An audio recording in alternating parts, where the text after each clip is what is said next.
నమస్తే. ప్రస్తుతం మనం ఆదిలాబాద్ జిల్లా చెరానా కొరాట బ్యారేజ్కి సంబంధించి హాతీఘాట్ పంప్ హౌస్ దగ్గర ఉన్నాం.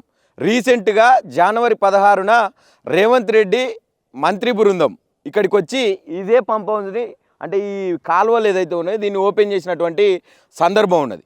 అయితే దీంట్లో భాగంగా రేవంత్ రెడ్డి ఈ కాలువలు ఓపెన్ చేసినప్పుడు ఇక్కడ ఉన్నటువంటి ఎమ్మెల్యే పాయల్ శంకర్ బీజేపీ తోటి కుమ్మక్కయ్యి ఇక్కడ చుట్టుపక్కల ఉన్నటువంటి 6,000 ఎకరాల భూమి మీద కన్నేసి దీన్ని కొల్లగొట్టే ప్రయత్నం చేస్తూ ఉన్నాడు. ఇగో ప్రజెంట్ మనకు కనిపిస్తున్నటువంటిది చెనాక కొరాట ప్రాజెక్టు పెన్గంగా మీద ఉన్నటువంటి మన ఈ బ్యారేజ్. ఇది ప్రజెంట్ ఇక్కడే ఉన్నాం మనం.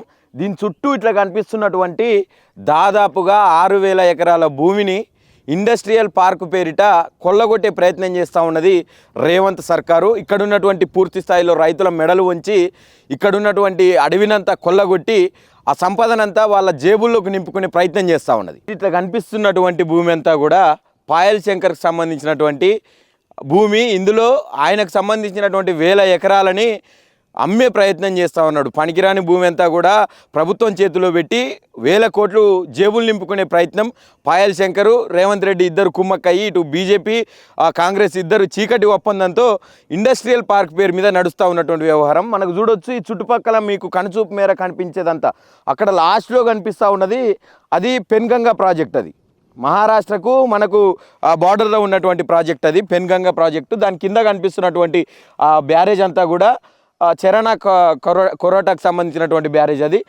అక్కడ మనకు బ్లూ కలర్లో కనిపిస్తూ ఉన్నటువంటి ఆ పంప్ హౌస్ ఏదైతే ఉన్నదో అదే మనకు హాతీఘాట్ పంప్ హౌస్. రేవంత్ రెడ్డి రీసెంట్గా జనవరి 16వ తారీఖు ఓపెన్ చేసినటువంటి పంప్ హౌస్. ఈ చుట్టూ కనుచూపు మేర కనిపిస్తున్నటువంటి 1000 ఎకరాల భూమి అంతా కూడా ఇక్కడ ఉన్నటువంటి ఒక జిఎస్ ఇన్ఫ్రా డెవలపర్స్ అనే కంపెనీ ఇక్కడ ఉన్నటువంటి రైతులకు దగ్గర వాళ్ళని అంతో ఇంతో ఇచ్చి తీసుకొని ఈరోజు మొత్తం కూడా బ్యాంకులో కుదవ ఉన్నటువంటి భూమి. ఇదంతా బ్యాంకులో తాకట్లో ఉన్నటువంటి భూమి. దీంట్లో ఈయన ఇండస్ట్రియల్ పార్కు కడతామని చెప్పి ఇదంతా మీకు కనిపిస్తూ ఉంది. అంతా అడవి ప్రాంతం. ఇదంతా ఈ అడవికి సంబంధించినటువంటి భూమిలో ఇండస్ట్రియల్ పార్కు కడతామని చెప్పి ఎలాంటి గ్రీన్ ట్రిబ్యునల్కి సంబంధించినటువంటి అనుమతులు లేకుండా ఎన్విరాన్మెంటల్ బోర్డుకు సంబంధించినటువంటి అనుమతులు లేకుండా ఇక్కడ కాలుష్యం సంబంధించినటువంటి ఏదైతే పర్మిషన్స్ ఉంటాయో అవన్నీ కూడా ఏం లేకుండా ఏ అనుమతులు లేకుండా ఇండస్ట్రియల్ పార్కు పేరు మీద కొన్ని 1000 ఎకరాల భూమిని కొల్లగొట్టి ఈరోజు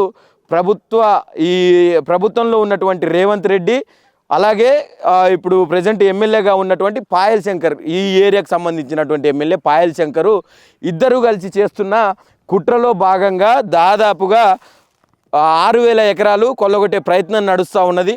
6,000 ఎకరాలలో దాదాపుగా 12 నుంచి 1,500 ఎకరాలు కేవలం ఇక్కడ ఉన్నటువంటి ఎమ్మెల్యే పాయల్ శంకర్కి సంబంధించినటువంటి భూమి. దాన్ని ఆ ప్రభుత్వాన్ని చేతిలో పెట్టి ఇద్దరు చెరిసగం పంచుకుందామనే ఒప్పందమా లేకుంటే ఇంకేదా అనేది కూడా మనం మాట్లాడుకునే ప్రయత్నం చేద్దాం. మనం కింద ఆ ప్రాజెక్టులు కూడా చూపించే ప్రయత్నం చేస్తాం. రైట్, ఇదే చెనాక కొరాట బ్యారేజ్కి సంబంధించినటువంటి పంప్ హౌజు హాతీఘాట్ అని చెప్పి మీకు ఇక్కడ బోర్డు కనిపిస్తూ ఉన్నది. ఇక్కడికి రేవంత్ రెడ్డి వచ్చి అక్కడ ఒక శిలాఫలకం కూడా ఏర్పాటు చేసి ఇక్కడనే ఈ పంప్ హౌస్కి వచ్చిన తర్వాతనే దీని ఓపెనింగ్కి వచ్చిన తర్వాతనే ఈ పాయల్ శంకరు రేవంత్ రెడ్డి ఇద్దరు కలిసి ఈ 6,000 ఎకరాల భూమికి సంబంధించి అందులో ఆ పాయల్ శంకర్కి సంబంధించినటువంటి భూమి ఏదైతే 1,200 ఎకరాలకు పైచిలుకున్నదో ఆ భూమిని మొత్తం కూడా ఒక ఇండస్ట్రియల్ పార్క్ పేరుతో దాన్నంతా ఒక పార్కు కడతామని చెప్పి ప్రభుత్వం నుంచి నిధులన్నీ కూడా ప్రభుత్వ ఖజానా కొల్లగొట్టే ప్రయత్నం రేవంత్ సర్కార్ చేస్తూ ఉన్నది. ఇది పూర్తి స్థాయిలో మనకు ఏదైతే ఒక 12 ఎకరాల పైచిలుకు భూమి ఏదేసుకున్నా కూడా మనకు ఇంచుమించు అతి తక్కువ ప్రభుత్వం నష్టపరిహారం ప్రకటించినా కూడా అతి తక్కువ ప్రకటించినా కూడా దాదాపుగా 120 నుంచి 150 కోట్లు ప్రభుత్వ ప్రజా ఖజానాను కొల్లగొట్టే ప్రయత్నం ప్రజెంటు రేవంత్ రెడ్డి సర్కార్ చేస్తూ ఉన్నది. ఇంతకుముందు మనం చూపించినటువంటి భూమి మొత్తం కూడా ఇంతకుముందు మనం ఏదైతే చెప్పినటువంటి విషయం అంతా కూడా ఇగో ఇక్కడి నుంచే మొదలైన దానికి పునాదులు. ప్రజెంటు ఇదే ఆ పంప్ హౌస్కి సంబంధించినటువంటి బ్యారేజ్ ఏదైతే ఉన్నదో చెనాక కొరాట అనే బ్యారేజ్. ఇక్కడి నుంచి అక్కడికి దాన్ని అంతా ఊపిరి పోసుకొని ఇప్పుడు దాన్ని ఏమంటారు భూసేకరణ ఏదైతే తాకట్టులో ఉన్నటువంటి భూమి ఉన్నదో ఆ భూమిని కూడా మొత్తం సేకరించాలని చెప్పి భూసేకరణ పేరుతోటి నోటిఫికేషన్లు రిలీజ్ వేయడం 6,000 నోటిఫికేషన్ కాకుండా మీరు కేవలం 2,000 ఎకరాలకి మీరు ఎట్లా నోటిఫికేషన్ ఇస్తారని చెప్పి రేవంత్ రెడ్డి సీరియస్ అవ్వడం ఇదంతా కూడా జరుగుతూ ఉన్నది. అతి త్వరలో ఈ భూమినంతా కూడా దాదాపు 1,000 కోట్ల ఖజానాని ప్రభుత్వ ఖజానాని కొల్లగొట్టే ప్రయత్నం రేవంత్ రెడ్డి మరియు ఇక్కడ ఉన్నటువంటి ఎమ్మెల్యే పాయల్ శంకర్ బీజేపీకి సంబంధించినటువంటి ఎమ్మెల్యే ఇద్దరు కలిసి పన్నాగం నడిపిస్తూ ఉన్నటువంటి పరిస్థితి అయితే ప్రజెంట్ ఆదిలాబాద్ జిల్లాలో తాజాగా వెలికి చూసినటువంటి విషయం. అన్న ఏం పేరే? రూపేష్. ఎంత ఉంది భూమి ఇక్కడ మీది? మాకు ఇక్కడ 27-28 ఎకరాలు ఉంటుంది. 27-28 ఎకరాలు. ఇంతకుముందు ప్రాజెక్ట్లో ఒక 10 ఎకరాలు పోయింది.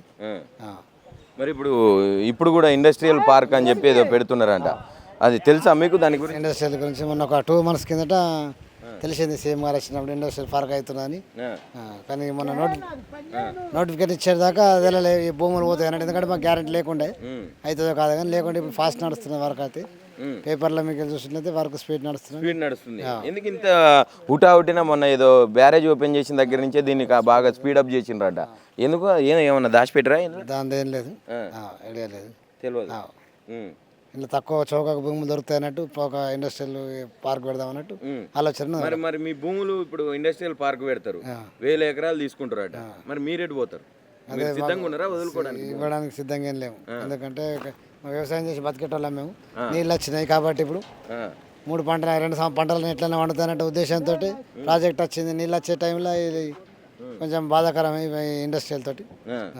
మరి ఎట్లా ఇప్పుడు ఇక్కడ మీ దగ్గరికి వచ్చి ఏమన్నా అభిప్రాయ సేకరణ మేము ఇక్కడ పెడుతున్నాం అనుకుంటున్నాం, మరి మీరు ఒప్పుకుంటారా లేరా? ఏదైనా అభిప్రాయ సేకరణ లేదు, డైరెక్ట్ ఏం చేయలేదు, డైరెక్ట్ గ్రామ సభను నిర్వహించారు.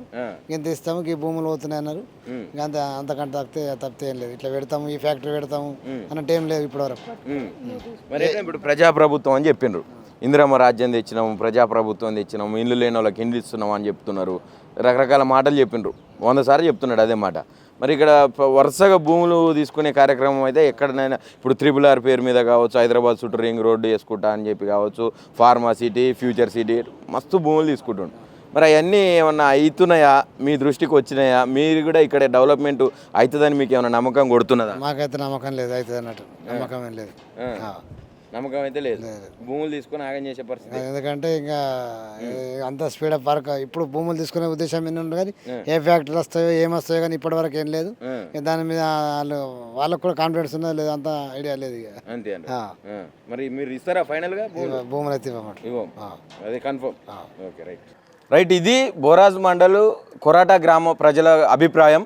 ఇక్కడ ఉన్నటువంటి ప్రజలందరూ కూడా పూర్తి స్థాయిలో చదువులేనటువంటి వాళ్ళమే ఉన్నాం. ఎక్కువ మొత్తంలో మొత్తం కూడా భూమి మీద ఆధారపడి, వ్యవసాయం మీద ఆధారపడి బతుకుతూ ఉంటాం. ఇప్పుడు ఇన్ని రోజులు ఇంతకుముందు ప్రాజెక్ట్ వస్తుంది, మాకు నీళ్ళు వస్తాయి, మా భూములు మంచిగా పంటలు వండుతాయి, మా బతుకులు మారుతాయి అని చెప్పి గతంలో మేము ప్రాజెక్టు కోసం మా భూములు పోయినా మంచిదే అని చెప్పి వదులుకున్నాం.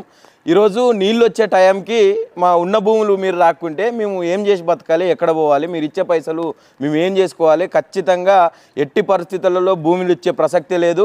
దీని విషయంలో ఎంతవరకైనా ముందరికి పోయి అవసరమైతే ఎమ్మెల్యే క్యాంప్ ఆఫీస్ కావచ్చు, అట్లాగే కలెక్టరేట్ కావచ్చు, ఒక నిరసన తెలియజేసి ముట్టడిచ్చే ప్రయత్నం కూడా మేము చేస్తాం. దేనికైనా సిద్ధంగానే ఉన్నామని చెప్పి కూడా ఇక్కడ ఉన్నటువంటి ప్రజలందరూ హెచ్చరిస్తూ ఉన్నటువంటి పరిస్థితి. వీడియో జర్నలిస్ట్ ప్రవీణ్తో నవీన్, ఆద్య టీవీ, హైదరాబాద్, కాటారం విలేజ్ నుంచి.